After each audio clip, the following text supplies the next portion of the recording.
costume. They were fun.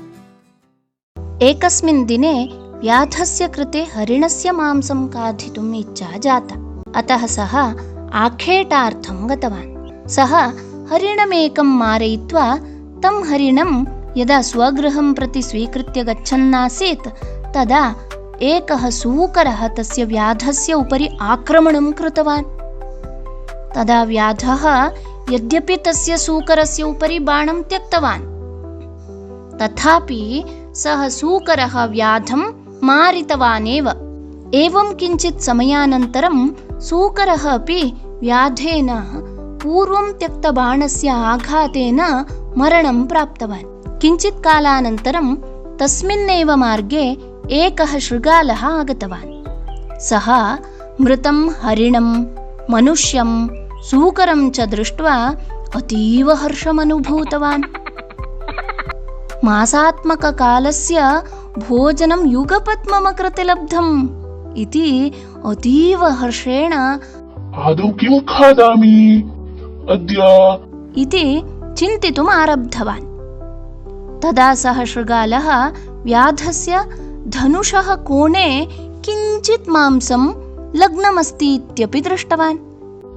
अरे अत्रापि किञ्चित् मांसमस्ति, किञ्चिदेव अस्ति, किन्तु एतदपि मांसमेव खलु, एतत् किमर्थं त्यक्तव्यम्?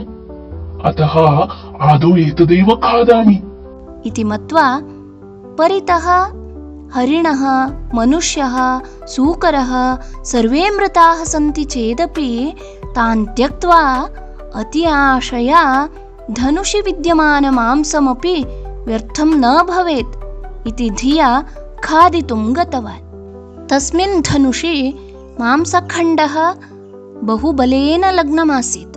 अतः सः शृगालः बलेन तं मांसखण्डं कर्षितवान्। एवं यदा शृगालः यत्नेन मांसखण्डं कर्षितवान् तदा धनुषः रज्जोः बन्धनं निष्कासनं भूत्वा शृगालस्य शिरसि बलेन इति लग्नम्। तादृश दृढरज्जोः आघातेन शृगालः मरणं प्राप्तवान्। अतः शृगालः परितः मांसस्य राशिः एव अस्ति चेदपि धनुषि लग्नस्य मांसस्य खादन अति आशया स्वजीवनमेव नाशितवान्। हे बालाः, अतः जीवने कदापि अति आशा न कर्तव्या।